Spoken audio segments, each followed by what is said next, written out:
Hola de nuevo a todes, todas, todos, bienvenidos a Peccatoribus. Este es el episodio sexto de la segunda temporada. Estamos ya en la recta final y estamos nuevamente acompañados por Luis de Pablo Jameken. Oli, hola guapi, hola amigos, amigas, amigues. Pues sí, ya estamos llegando al final de nuestra segunda temporada. Ya es nuestro programa número 13, si no me equivoco. Ahí están disponibles en Spotify o en la plataforma de su preferencia las vidas de múltiples jotos de distintas clases sociales, de distintas profesiones, de Ujú. distintos caracteres, ¿no? Sí. Algunos ya hemos visto nos producen sentimientos muy, muy diversos, ¿no? Algunos los queremos amar, los adoramos, otros los detestamos. A la mayoría nos produce una mezcla de cosas, ¿no? Este... Unas ganas de gritar beso de tres, beso de tres. Y han sido también de diferentes periodos históricos del país. Ya tocamos incluso siglo XIX. Entonces ha sido muy variado. Y Sí, nos falta la colonia, que es un tema que abordaremos quizá en otro momento. Pero el día de hoy vamos a hablar de la Revolución Mexicana. Un periodo súper, pues, importante y definidor de los mitos, diría yo, de la cultura mexicana, ¿no? De lo que es México. El estereotipo del hombre mexicano, este hombre de sombrero ancho, de bigote, al estilo Zapata, se volvió un poco el ejemplo del macho mexicano. Y vamos a hablar de uno de los generales que participó en esta revolución, que es Manuel Palafox, un personaje quizá, bueno, no quizá, no muy conocido.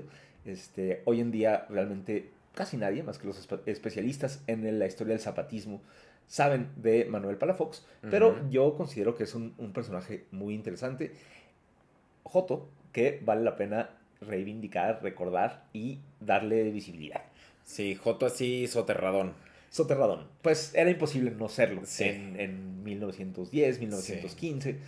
Pero bueno, de todas maneras, soterradón, pero que, vamos, nadie antes del movimiento de liberación homosexual de los años 70 salía del closet, ¿no? Claro, no, no era Ni una... siquiera, como veíamos el episodio pasado, Monsiváis lo hizo hasta su Ujú. muerte ya en el siglo XXI. Mucho menos este señor, nacido todavía en el siglo XIX. Exactamente, no existían los mecanismos ni las palabras para nombrar algo que por supuesto existía y se practicaba, se ejecutaba, ¿no? La falta de conceptos no hace que no exista algo, ¿no? Hace que no exista, por supuesto, en el vocabulario y de manera, digamos, sancionada por lo institucional, pero las prácticas suceden. Y más en un periodo y en un momento y en un ámbito en el que pues eran los hombres los hacedores de la revolución. Por supuesto, la presencia de las mujeres en muy diferentes ámbitos, esferas y actividades también dentro del movimiento revolucionario es importante y fundamental, pero finalmente, como tú decías, esta imagen que se nos quedó grabada del mito y esta mitificación es masculina, de estos hombres bravíos, bragados, que iban y se enfrentaban a la muerte y no le tenían miedo a nada, y pues al parecer no le tenían miedo tampoco a los penes erectores. Exacto, bueno, unos más que otros, ¿no? Por cierto, otro personaje interesantísimo de la misma época es Amelio Robles, del que Ujú. no vamos a hablar porque no se trata realmente de un joto, ¿no? Sino de un hombre trans, Es un hombre trans, claro. pero que sí Eh, desafió de todas maneras los estereotipos, las normas Desafió de las normas, género por y de... supuesto. Además era un hombre trans heterosexual. Exacto. Estuvo casado, tuvo una hija, entonces no entra, o sea, es parte de lo No, que hoy podríamos llamar diversidad. no biológica, hay que decir, Pero, digamos. sí, una hija adoptiva. Tuvo una hija adoptiva, pero estuvo casado con una mujer. Vivió una muy larga vida después de la revolución, y murió pues en ese matrimonio y con esa hija adoptiva. Entonces, pues no es un joto, era un hombre trans, heterosexual. Exacto. No es el caso de nuestro personaje de hoy, Manuel Palafox. Bueno, empecemos por el principio, ¿no? Como me gusta a mí. No Ujú. sabemos mucho de la vida y por no saber, no sabemos ni siquiera dónde y cuándo nació exactamente. Bueno, sí sabemos que nació en Puebla, Ajá. aparentemente en la ciudad de Puebla, pero no sabemos Ok. la fecha exacta de su nacimiento. Se calcula que fue hacia 1886. Es decir, era casi 10 años menor que Emiliano Zapata. Ujú. De joven estudió ingeniería y desempeñó diversos cargos en distintas empresas agrícolas ahí del estado de Puebla. Para 1911 era ya administrador de las haciendas de Tenango y Santa Clara y fue ahí donde conoció a a Emiliano Zapata. En 1911, para que refrescarles un poquito su conocimiento de la historia, fue el año en que triunfó la Revolución Maderista, ¿no? Fue el año en que los ejércitos maderistas tomaron Ciudad Juárez, en mayo de 1911. Poco después renunció Porfirio Díaz a la presidencia, se fue del país. Y Madero llegó a la Ciudad de México y empezó se celebraron nuevas elecciones extraordinarias y en noviembre empezó su presidencia. Mientras todo esto pasaba, Emiliano Zapata se levantó en armas como parte del movimiento maderista, aunque con fines muy específicos y un tanto distintos, que era básicamente el reparto de tierras. Y en este contexto fue que a la hora de tomar estas haciendas de Tenango y de Santa Clara, fue donde conoció a Palafox. En un principio estaban, pues digamos, en bandos opuestos, ¿no? Palafox representaba los intereses del hacendado. Él no era un hacendado, desde luego, pero pues estaba a las órdenes del hacendado. Incluso lo apresaron los zapatistas, pero muy rápidamente digamos que lo convencieron, ¿no? Que quedó, no sé si habrá quedado prendado de la ideología zapatista o de los bellos ojos y sí, y de la masculinidad rebosante, ¿no? De testosterona de Emiliano Zapata. Ahora sí que lo cambiaron de bando. Exactamente. No tenía 41 años todavía, pero... 41, pero me parece que de alguna manera fue una figura similar a Zapata, ¿no te parece? Porque Zapata también estuvo a las órdenes de un hacendado. Exacto. Y bueno, hay de alguna manera un paralelismo, al menos en esta parte. Sí, exactamente. Y es muy importante la comparación con Emiliano Zapata, ¿no? En contraste con Zapata, que era carismático, atractivo, muy guapo, a Palafox se le describe como un hombre de corta estatura, delgado y marcado de viruelas. Y sí, hay varias fotos de él, sobre todo algunas cerca de Zapata, mucho sentado, pero no era particularmente guapo de acuerdo a los estándares, digamos, hegemónicos, ¿no? Era, pues, mestizo, de rasgos indígenas, pero además panzoncito, ¿no? Barrigoncito, chaparrito, y esto, con el bigote, no el bigotazo de Zapata, sino este bigote más propio de de las razas indígenas, ¿no? Aquí solo como un poco tipo Cantinflas. Ándale, eso estaba pensando, sí. Y, bueno, sí, no era ese paradigma de belleza. Yo creo que estas diferencias físicas han de algún modo contribuido a magnificar la figura de Zapata, sobre todo entre los hochis, ¿no? Es decir, queremos imaginarnos mucho, pensamos en Zapata, fantaseamos con Zapata, y en cambio con el pobre de Palafox, pues ha quedado, como decía antes, prácticamente olvidado. En todo caso, en los meses siguientes a su reclutamiento, el joven Palafox todavía en ese momento tenía 26 años cuando lo cambiaron de bando. Empezó a demostrar que tenía muchísima inteligencia, muchas habilidades políticas y administrativas. Incluso en 1913, ya después del golpe de Estado contra Madero y que ya, definitivamente del plan de Ayala, cuando pues el zapatismo seguía en pie de lucha, Zapata nombró a Manuel Palafox secretario del cuartel, un puesto de bastante importancia. Yo me pregunto, porque obviamente no hay mucha información al respecto, pero me da la impresión que en este contexto, en estos años, algunos casos de sexualidades transgresoras, como la de Amelio Robles, que mencionamos hace rato, eran aceptados más o menos en las filas zapatistas. Aunque también, hay que decirlo, se han encontrado casos de soldados que fueron castigados e incluso fusilados por andar practicando delitos contra natura.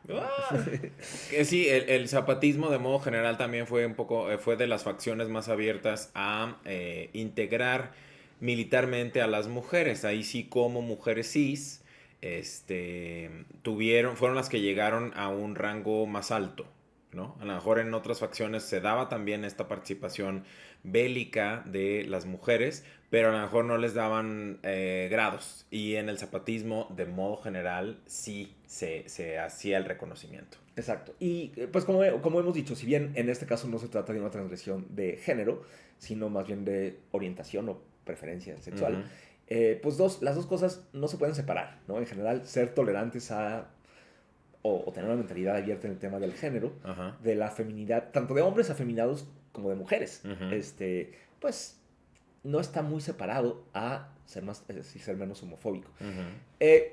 yo no sé, se podía especular que tanto esto tenía que ver con la propia sexualidad de Zapata, pero yo no creo que tuviera que ver con esto, sino más bien con que era un ejército menos profesional, ¿no? Comparado con el ejército de Carranza, el ejército constitucionalista, que sí eran militares de carrera Ujú. y que era un espacio hipermasculino, pues el ejército libertador del sur, como se llamaba el de Zapata, era más de gente pues, que estaba en sus pueblos, ¿no? Que eran campesinos y que, órale, ¿no? Simplemente se sumaron a la bola de manera más o menos espontánea y más o menos desorganizada, y esto pues facilitó el ingreso de personas mucho más diversas, Ujú. en particular de mujeres, pero bueno, también como en el caso de Palafox, pues de un homosexual.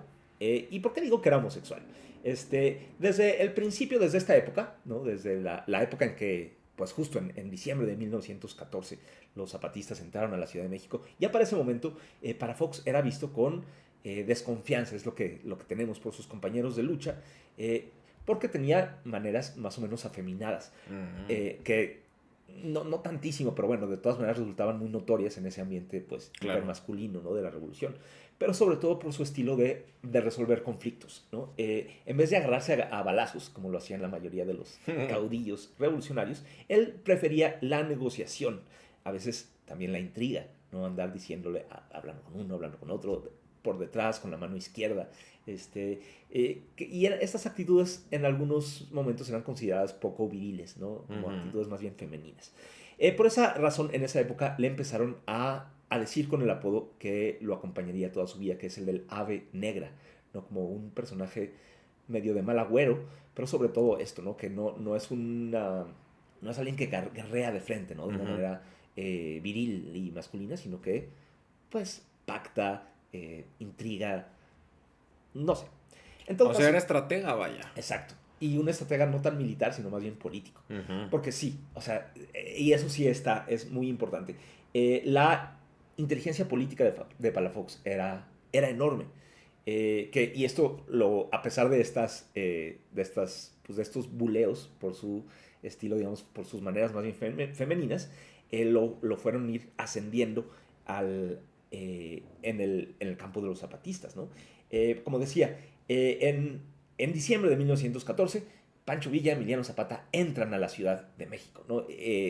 Ambos generales del bando convencionista, es decir, defendiendo al presidente nombrado por la convención, Eulalio Gutiérrez Ortiz. Ujú. Pero bueno, ya en este momento es un poco la autoridad principal del país, de la capital y de todo el centro del país. En realidad, en ese momento, los convencionistas, el bando contrario, solo tenía la península de Yucatán, el estado de Veracruz, o un poquito de Sonora y de Sinaloa, lugares bastante estratégicos y bastante importantes, pero la verdad es que la gran mayoría del país, incluida la Ciudad de México, pues estaban en poder de los convencionistas, es decir, de Villa y de Zapata. Ah, entonces los constitucionalistas estaban en Veracruz, Yucatán y estos otros lugares del norte que mencionabas, Exacto, que es Carranza, Obregón y exacto, el grupo sonorense. exactamente. Ujú. Mientras que estos otros, es decir, básicamente Villa y Zapata, tenían el control de todo el centro del país, Ujú. desde la frontera hasta Oaxaca y Chiapas. Este, pero sobre todo la Ciudad de México, ¿no? Es decir, el Sí, que era centro del país, la zona más poblada, y también las ciudades de de, mayor importancia sí, también. también Guadalajara, Morelia, Ujú. en fin, todo el centro del país.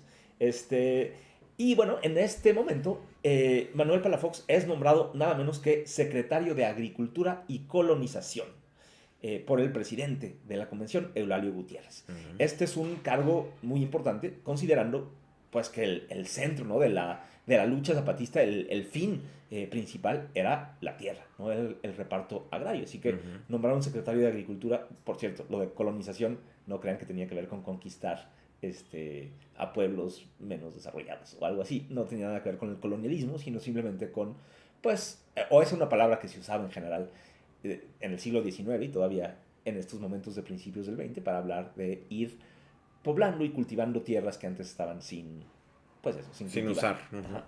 En todo caso, eh, en ese cargo de secretario de Agricultura y Colonización, Palafox echó a andar muchas medidas muy importantes, como fundar el Banco Nacional de Crédito Rural, es decir, el primer banco específicamente para otorgar créditos para comprar tierras. Oh, wow. Ordenó el establecimiento de escuelas regionales de agricultura y de una fábrica nacional de implementos agrícolas. Y también creó una oficina especial para el deslinde y reparto de tierras. Pero, con mucho, lo más importante que hizo en este cargo de secretario fue la ley agraria, promulgada ya en 1915, el 26 de octubre de 1915, cuando un poco la suerte de los zapatistas y de los villistas estaba cambiando, ¿no? Es el año de la batalla de Celaya, cuando Obregón derrota a Villa, y básicamente Villa y Zapata empiezan a perder el control de todo este territorio del que hablábamos antes. Para este momento, para octubre de 1915, Zapata controla, pues, otra vez, como al inicio, su zona central, ¿no? El estado de Morelos, y tiene su capital en la ciudad de Cuernavaca. Y ahí es donde se promulga esta ley agraria en octubre de 1915. Empieza diciendo: el Consejo Ejecutivo, en uso de las facultades del que se haya investido, a los habitantes de la República Mexicana hace saber, dos puntos, considerando que el plan de Ayala se encuentran condensados los anhelos del pueblo levantado en armas, especialmente en lo relativo a las reivindicaciones agrarias, razón íntima y finalidad suprema de la revolución, por lo que es de precisa urgencia reglamentar debidamente los principios consignados en dicho plan, en forma tal que puedan que puedan desde luego levantarse en la práctica como leyes generales de inmediata aplicación. O sea, sí era una cosa muy central en el corazón pues, del zapatismo, ¿no? Claro. Y en particular del caudillo Zapata. La redacción quizá es un poco rara para estándares actuales, un poco cursi, ¿no? Con esto de íntimas, de la felicidad íntima. Pero bueno. Suprema de la revolución. En todo caso, Eso es muy elocuente, sí, es súper engolada la redacción y que nos habla también del tiempo en el que fue ejecutada, pero nos habla también de eso que cada una de las facciones buscaba de manera fundamental, que no fue precisamente lo mismo en cada una, ¿no? O sea, el zapatismo se caracteriza por esta pelea por la tierra, la mítica frase, ¿no? La tierra es de quien la trabaja, que se retoma y se retoma en muchos productos culturales posteriormente, y que luego se convierte en, podríamos decir, el caballito de batalla de los gobiernos post-revolucionarios, ¿no? Esta idea del reparto agrario, que nunca termina de ser efectivo ni suficiente, según a quien le preguntes, pero de modo general fue así, nunca fue suficiente, y se integró a la Constitución del 17, pero ya como una manera de estrategia política también, como un modo de estrategia de empezar a conciliar las diferentes causas de los distintos caudillos, ¿no? Y decir, nos estamos uniendo y el que está aquí sentadito en esta silla, pues toma en cuenta por lo que pelearon aquellos, pero también estos y los de más allá. exactamente, esta ley influyó mucho en la Constitución de 1917, aunque la hizo el bando contrario, ¿no? La hicieron los carrancistas. Pero básicamente sobre todo el artículo 23, que es el que establece que la tierra es propiedad de la nación y que la propiedad privada existe, pero solo como una especie de concesión graciosa. Y de hecho, sí, el artículo 22 de esta ley agrícola que redactó Manuel Palafox dice que se autoriza al Ministerio de Agricultura y Colonización para confiscar o nacionalizar las fincas urbanas, obras materiales de las fincas nacionales o expropiadas o fábricas de cualquier género, incluyendo los muebles, maquinaria y todos los objetos que contengan, siempre que pertenezcan a los enemigos de la revolución. ¿Quiénes son los enemigos de la revolución? Pues no queda muy claro, pero sí, más o menos. Vamos viendo quién es y lo declaramos enemigo. En realidad sí sabemos. Son básicamente los hacendados, Ajá. tanto nacionales como extranjeros. Así que básicamente sí, esta es la fundamentación de la reforma agraria, que a lo largo del siglo XX, o por lo menos de la primera mitad del siglo XX, va a ser pues lo que va a darle como una fundamentación y justificación a la Revolución Mexicana, ¿no? En los gobiernos, sobre todo en el gobierno de Cárdenas, pero bueno. En todo caso, como les decía, a partir de 1915, es decir, justamente en este momento, los zapatistas empiezan a perder más y más poder. Casi todas las ciudades que ocupaban, una por una, fueron cayendo. La Ciudad de México primero, luego Ujú. Puebla, Cuernavaca eventualmente, y empezó a haber pues muchos, como suele suceder cuando un movimiento pues fracasa o le va mal, empiezan a haber culpas mutuas, empieza a haber peleas, empiezan a echarse la culpa unos a otros de los líderes. Y la verdad es que Zapata empezó a tener, y eso lo dicen varios de sus biógrafos, una cierta paranoia. Mm. Algo bastante comprensible dado pues, esta situación de crisis grave.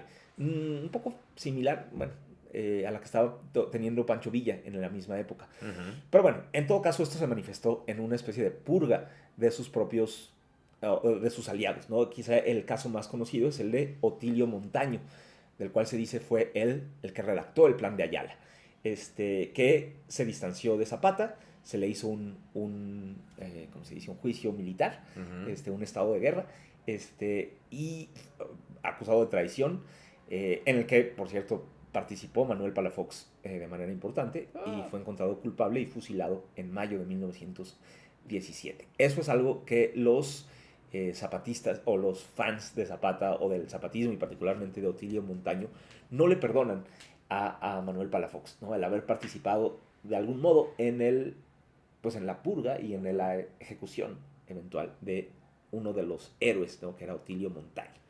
Y de ahí es que quizá ese apodo de el ave negra, que ya venía de tiempo antes, se hizo todavía Ujú. pues más popular. Se asentó. Pero pues simplemente estaba actuando en consecuencia, o sea, finalmente quien llamó al Consejo de Guerra seguramente fue Zapata, Exacto, no Palafox, o sea, exacto. Palafox estaba como, bueno, pues lo que diga acá El general. el general, ahora sí que, fíjate en tu secretario, Sí, que sí era secretario en el sentido de que si era secretario de secretario, Estado. sí, claro, Pero entonces, bueno, justo en esta época, obviamente no tardaría el propio Manuel Palafox en ser, pues correr también la misma suerte. correr la Ajá. misma suerte. Bueno, no exactamente, una suerte similar. A ver. Eh, Otro general zapatista llamado Maurilio Mejía, que ahí tiene cierta importancia, de nuevo, para quienes conocen bien la historia del zapatismo, se peleó con Palafox y lo increpó públicamente con estas palabras. Un pobre diablo de sexo equivocado como lo es usted, no puede llamarse amigo de los hombres que lo somos de verdad. Así, o sea, usted no es un hombre, es un ser, ¿no? Un pobre diablo de sexo equivocado. Ujú. O sea, que debió ser mujer y es hombre. Como les digo, este tema de la sexualidad y el género, pues hasta hace muy poco tiempo ha quedado clara la Ujú. distinción. Ajá. En Sí, esa no, época, exacto, no había las herramientas, lingüísticas ni teóricas, para hacer una argumentación y entenderlo cabalmente, ¿no? ¿Qué implicaba una cosa y otra? Entonces, decir, desviado, pues era decir cualquier cosa, ¿no? O pues sea, sí, alguien que quería ser mujer, alguien que quería ser hombre, alguien, sí. ¿no? Desde Todos, un trans, un ajá, travesti, sí, un sí, sí, maricón, un ajá, mask for mask, en fin. ajá. Y en todo caso, Palafox entraba en esta categoría. Para 1918, para este momento, bueno, en febrero del 17 es que se promulga la Constitución, Ujú. los carrancistas ya tienen ahora sí dominio de todo el territorio nacional, básicamente.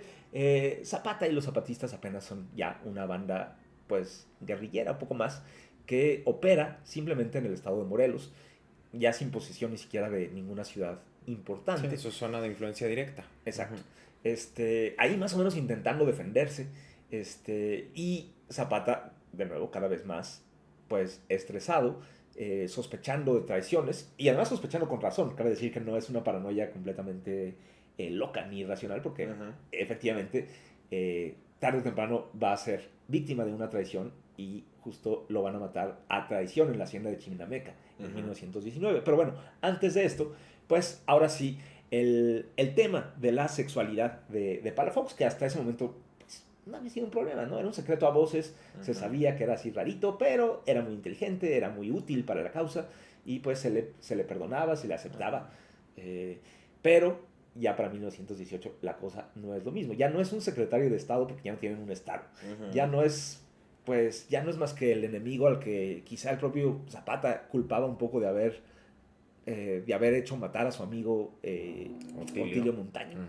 En todo caso, ya lo acusan también de traición, para lo cual, esto sí, Palafox no se quedó a esperar el juicio y el eventual fusilamiento, que seguramente le hubiera tocado, sino que en octubre de 1918 huyó de la zona zapatista y en noviembre lanzó desde Puebla un manifiesto de plano desconociendo a Zapata, es decir, renunciando al zapatismo. Trash. Y bueno, obviamente esta acción creo que es lo que ya acabó de granjearle pues muy pocas simpatías por parte de los zapatistas y los estudiosos de Zapata y los activistas del zapatismo pues y los admiradores de Zapata por el resto del siglo XX. Yo creo que ahí le falló la estrategia política y el juicio un poco, a lo mejor por el miedo. Pues no estoy seguro porque así como pues a Zapata lo que le pasó es que lo mataron, ¿no? Lo acribillaron el año siguiente, ¿no? Pero podría haber simplemente huido sin hacer hacer explícito ese desconocimiento de Zapata y esa separación. Y pues podría haber estado así a salto de mata un rato y unos meses después, tras el asesinato de Zapata, pues bueno, ya resurge. Así entra triunfante a la capital.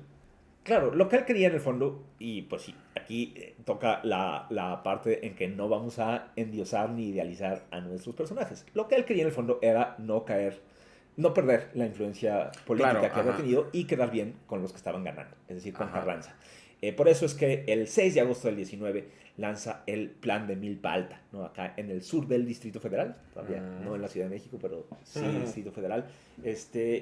Y de plano, en 1920, ya después del plan de Agua Prieta y del golpe contra Carranza, y bueno, también, hay que decirlo, de la muerte de Zapata en 1919, pues ya se suma al ejército ganador, ¿no? Al ejército que ya no se llama constitucionalista, ya solo es el ejército mexicano, pues ya, revolucionario, ¿no? El ejército de Obregón, de Calles, de Adolfo de la Huerta. Sin embargo, pues ya no. La verdad es que ya no tuvo. Yo creo que no tanto por por su secretito, ahí por su temita de sexualidad, sino más bien por haber sido un zapatista tan importante pues en la primera parte de su carrera, ¿no? Es decir, estar muy asociado con Zapata y ahora que Zapata pues ya había sido derrotado y asesinado, pues ya ninguno de los otros zapatistas logró posicionarse. En todo caso, sí, es decir, le reconocieron el cargo de general, por cierto, igual que Amelio Robles, ya en esa época, digamos, post-revolucionaria. No vivió tanto como Amelio, pero sí bastante. Vivió hasta los 72 años y murió un 25 de abril de 1959. Es decir, ya durante el gobierno de López Mateos, ya con un México súper estabilizado, ya con la Revolución Cubana ahí al ladito. Hay quien dice que se rumora por ahí todavía a esas alturas que su preferencia sexual seguía siendo un issue, y que incluso su muerte se debió a esto, no a un crimen de odio, sino a un castigo, ¿no? de parte del ejército, que fuera fusilado, pero no creo, la verdad yo no he encontrado ninguna evidencia que sostenga Que lo sostenga. ¿Cómo murió? Según yo, de muerte natural, hasta donde yo sé. Ok. Sí, no, ya en 1972 pues ya no fusilaban a nadie. Ni menos por sus... 59. 59, sí, perdón. Él tenía 72. Él tenía 72 años. Sí. Sí, bueno, no, ya. a los que mataban eran los líderes ferrocarrileros y sí, ya era otra cosa. Y ya así más discretito, así como. sí, ya no en un fusilamiento así. Ya no en el paredón. Sí, es interesante que sí le reconocieran, en cierto modo y hasta cierto grado, la importancia que tuvo, pero el énfasis es eso. Tuvo importancia. Exacto. Ya, o sea, las credenciales que tenía habían sido importantes, pero ya no eran lo suficientemente, no tenían el suficiente peso como para tener una, digamos, existencia pública, gubernamental, política de importancia luego del asesinato de Carranza, y a partir de 1921, que ya podríamos hablar de los gobiernos emanados de la revolución, que bueno, desde Carranza se enuncia como tal, Pero ya en este inicio de la estabilización, de la institucionalización, de la reorganización institucional y los diferentes procesos y causas que se fueron eh, utilizando como bandera política de los gobiernos, ¿no? El reparto agrario, que fue algo sostenido durante prácticamente el resto del siglo XX, pero las diferentes relaciones también clientelares que se hicieron luego a partir de los partidos, Partido de la Revolución, Partido Nacional Revolucionario, Partido de la Revolución Mexicana, PRI, esta cuestión con los obreros, con las clases medias, entonces era ya otra lógica y otra manera de dirimir todo en la que ya Palafox pues no participó. Y pues sí, estamos viendo aquí su fotografía y pues sí, No era tan gallardo. no entraría en estos cánones de belleza hegemónica. Que es un poco lo que quisiera, con lo que quisiera continuar, es decir, con lo que quisiera concluir este episodio es con esa reflexión de qué tanto, eh, pues, sobre todo a los gays, ¿no? Nos importa que un personaje sea sexy, sea... A mí me preguntan muchísimo si es cierto que Zapata era gay. Y también en menor medida si Maximiliano era gay. Ajá. Y en cambio a nadie le interesa, pues, por ejemplo, Benito Juárez. Si Juárez era gay. Si Juárez era gay. Ni mucho menos personajes, pues, como Palafox, ¿no? Hay Ajá. una especie de idea como que la homosexualidad es algo de blancos.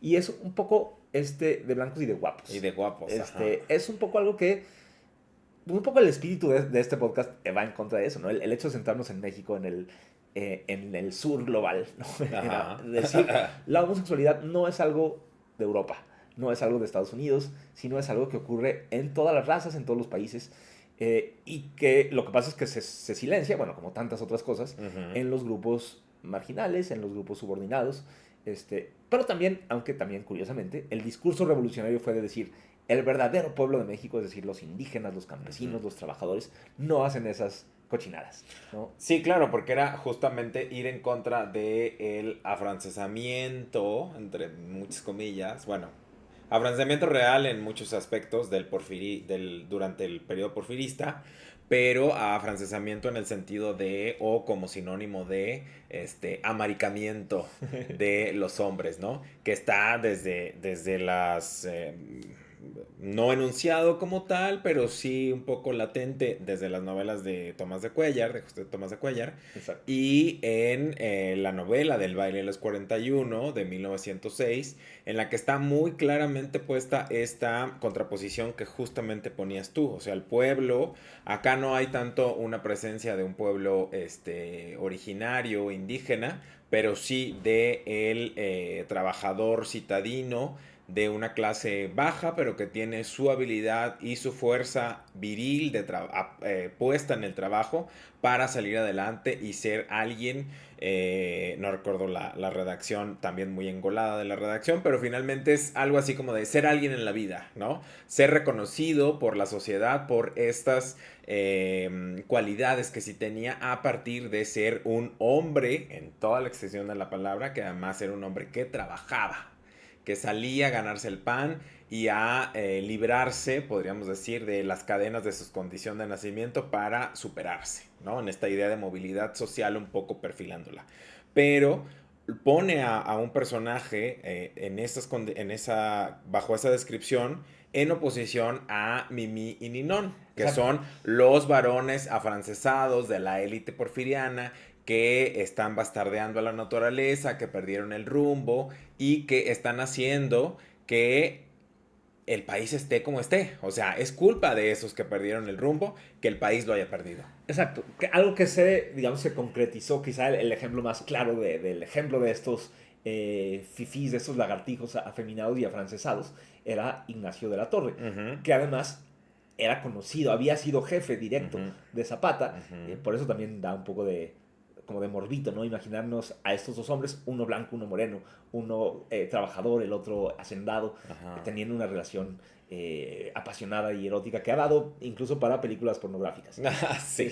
Y desde luego también un poco para la famosa pintura de Fabián Chaires, ¿no? Que se titula La Revolución y que es en realidad un retrato de Zapata. Es decir, esto no es bueno, todo el escándalo fue justo porque lo pusieron en una exposición sobre Zapata, Sí. ¿no? Sobre representaciones Ujú. de Zapata. En cambio, al pobre Manuel Palafox, que sí era gay y que era tan inteligente y que hizo tanto por la revolución, pues nadie lo pela. Y a Ajá. mí sí me da un poco de coraje.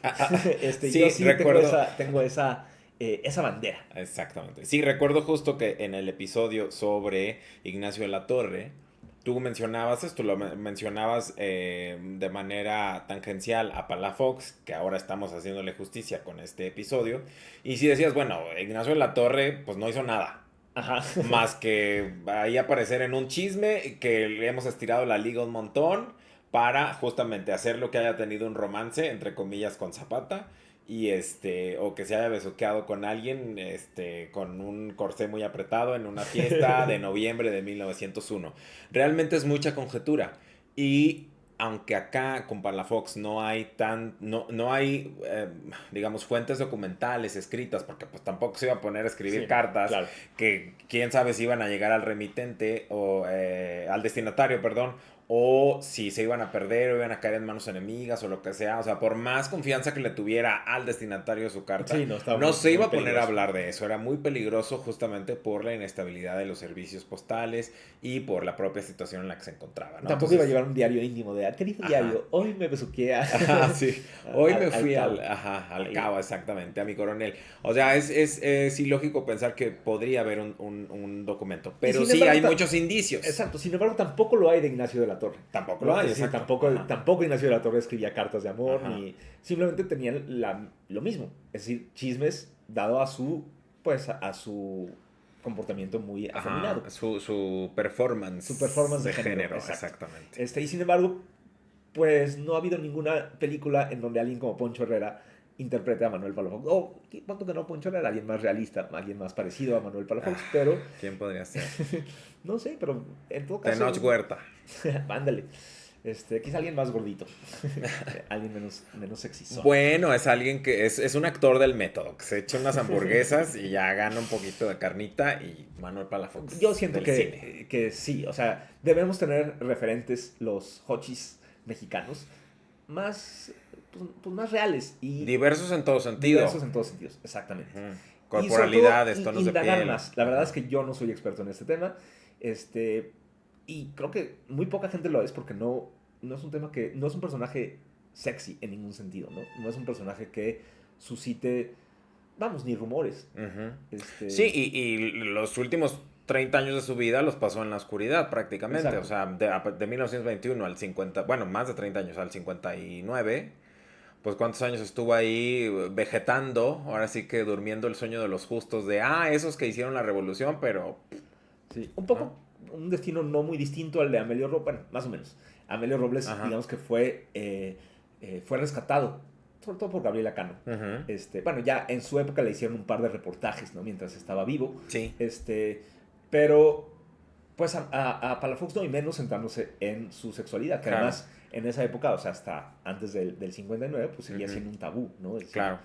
Sí, entonces seguramente fue uno de los condecorados en 1900, no recuerdo el año exacto, si 31 o 39. Hubo una entrega de condecoraciones a los revolucionarios verdaderos.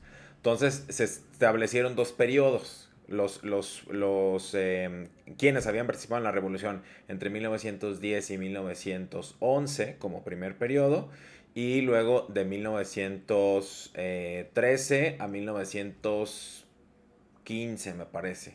Hay digamos, gubernamentalmente se sancionan los periodos válidos y oficiales de la lucha revolucionaria, que es el primero contra Porfirio Díaz, el segundo contra Victoriano Huerta, y son esos y esas, porque también hubo condecoradas en ese acto, los que podrían recibir una condecoración como reconocimiento simbólico y eventualmente una una pensión, pensión, exactamente, que no era poca cosa, que no ¿no? era poca cosa y que eso fue algo muy azaroso y muy peleado sobre todo por las veteranas de la revolución, no tanto así por los hombres. Y también por los que combatieron no en el ejército constitucionalista, ¿no? Sino básicamente en los villistas y en los zapatistas, que fueron de algún modo los perdedores, en algún sentido, pero que más o menos se les intentó reivindicar. Sí, exactamente. En ese momento. Pero no estoy seguro que fue el caso de Palafox, justo por este bandazo que dio en el último momento, ¿no? Pero a lo mejor del primer periodo sí, porque ahí sí iba con... Pues en general, bueno, no sé, del lado de la revolución. Del lado de la revolución, ¿no? A lo mejor solo fue condecorado por el primer periodo, habría que revisar. Pero precisamente por esto, yo creo que por ese bandazo que dio, pasándose, obviamente, para 1920, ese cambio que dio no fue pasarse ni con Porfirio Díaz, ni al bando de Huerta, sino al bando de Carranza, que fue al finalmente el que ganó. Ya. Por eso digo que ni siquiera necesitaba una reivindicación así tan especial, porque ya estaba del lado de los... Sí, ya estaba del lado de los ganadores. De los triunfadores. No de los buenos, de los ganadores. Sí, lo de bueno vemos, pero triunfadores, Sí, es muy interesante cómo se cruzan, ya después de 1921, muchos aspectos en esta valoración respecto de las figuras que habían participado en la revolución y cómo a algunos se les mitifica y se les toma como banderas, como fue el caso de Zapata, se reivindica muy rápidamente, y en el caso de Villa fue algo mucho más extemporáneo, fue mucho más avanzado el siglo XX. Que también el hecho de no haber muerto, de no ser un mártir como lo fue Zapata y como lo fue Villa también, aunque más tarde, pues le resta un poco de puntos, ¿no? Sí, a Palafox, sí. Yo creo que sí, a cualquiera que no haya muerto en combate, ¿no? Que no haya muerto joven, ¿no? Los rockstars morimos jóvenes. Claro, a los 27. A los 27, o a los 33, como Jesucristo. Palafox no. Decías que fue un error técnico, ¿no? Un error estratégico el haber cambiado de bando ya pues básicamente el año de la muerte de Zapata, en 19. Quizás si se hubiera quedado con Zapata lo hubieran matado. Bueno, sí, tienen razón. Pero eso sí, hubiera pasado a la posteridad como un mártir. Ya quizá no se le emplearía la palabra del ave negra, sino sería recordado como un zapatista heroico, y quizás sí, así sí podría ser rescatada su memoria histórica. Aunque, insisto, temo que no había pensado en eso. Por su... pues eso, incluso por su apariencia física, difícilmente se hubiera vuelto un ícono, como si lo es Zapata. Para los gays, quiero decir. Claro, sí. Y si además ya había sido señalado como acusación esto de ese personaje de sexo equivocado. Un pobre diablo. Un pobre diablo. Es un gran necio. Un estúpido engreído. Un estúpido engreído, ave negra. Seguramente podría haberse dado la situación en que se le hubiera... Además ya estaba acusado de traición, ¿no? Entonces, si no se pela, lo pelan. Exacto. Que, digo, depende qué es lo que nos interese más, ¿no? Hoy en día seguramente sería mejor recordado. Sí. Si lo hubieran fusilado ahí, porque hubiera sido como otro de los signos de esta, digamos, decadencia del liderazgo de Zapata. Un poco como Otilio Montaño, ¿no? Que sí lo mandó matar Zapata, básicamente, y quedó un poco como un mártir. Y en esa historia en particular, Manuel Palafox quedó como el malo. ¿no? Como el intrigante, como el Richelieu, ¿no? Como la eminencia gris detrás de Zapata ahí, como dándole malos consejos. Porque así era su estilo, ¿no? Intrigoso y negociador, femenino en una palabra, ¿no? Pero yo creo que eso no es lo importante. Yo sí quiero enfatizar una vez más la importancia de la ley agraria de 1915, la importancia de todas estas medidas que tomó como secretario de Agricultura y Colonización del gobierno convencionista. De un personaje, pues, homosexual, ¿no? Es decir, es difícil darle la vuelta. Bueno, además, nunca intentó mucho disimular, nunca se casó, ni tuvo amantes mujeres conocidas, ni nada de eso. Pero bueno, pues no sé si queda algo más que comentar. No, la próxima vez, si es que es usted agricultor que esté arando su tierra, recuerde que le debe a un joto el estar arándola. Exacto. Probablemente a muchos jotos antes que, además de Palafox, pero Palafox ya en lo legal. Ya en lo legal, exactamente. Bueno, pues, ¿qué onda? La pregunta. Y aquí no quiero verme yo también racista y todo lo demás, pero sí me parece que no es un personaje sexy. Es decir, no es un personaje carismático y ni hablaba muy bien. pues, perdón, pero no inspira mis bajas pasiones, pero en cambio sí lo admiro mucho, Ujú. sí me parece alguien con el que sería un buen compañero de vida. Ajá. Y desde luego no Kill, creo. Muchos lo matarían Sí. por haber participado en el asesinato de Otilio Montaño, pero yo Ok. desde luego me casaría con él. Ok, entonces del fuck, marry, kill to Mary. Exacto. ¿Tú qué opinas? Yo, ay, Dios. Mira, pensando en la pensión, como veterano de la revolución, Mary. Pero pensando en cómo brillaría su memoria hoy si hubiera muerto de joven, viajo en el tiempo y kill. Ah, órale, pero ¿cómo quedarías tú como el malvado, no? No, pero, ay, le cayó una bala perdida y yo regreso en el tiempo así como, Siento que no ese es el espíritu del Fuck, Marry, ay, Kill, pero bueno. bueno, Mary, Te vamos pues. a dar chance. No, está bien, ya no te reto. Bueno, si se pudiera hacer ese viaje en el tiempo sin afectar ninguna otra cosa, kill para que su memoria hoy fuera distinta, pero... Oye, pero le hubieras quitado 30 años de vida. Oye, no, sí, bastante feo. No, bueno, ciñéndonos a la realidad y que murió ya de cierta edad en su casita, esperamos, Mary, para disfrutar de la pensión. Aunque ya me dijeron que yo siempre te ando manipulando y ¿para coaccionando qué? para que cambies tus votos. Sí, siempre quieres. Así que no, perdón, Ignacio, no, tu impulso Bueno, yo inicial tengo fue esas kill dos. y se quedará ahí. Yo tengo esas dos posibilidades. Bueno, Bueno, pues- esas dos opciones. Todavía nos queda un episodio más. No les vamos a decir todavía de quién se va a tratar porque va a ser una sorpresa, pero queda un episodio más antes de cerrar nuestra segunda temporada. Ya serán 14 episodios en ese momento. No dejen de buscarnos en Apple, en Spotify, en cualquier plataforma donde haya podcast. Ahí va a estar Pecatorius. Nos encontramos pronto nuevamente. Gracias por acompañarnos. Bye. Besos.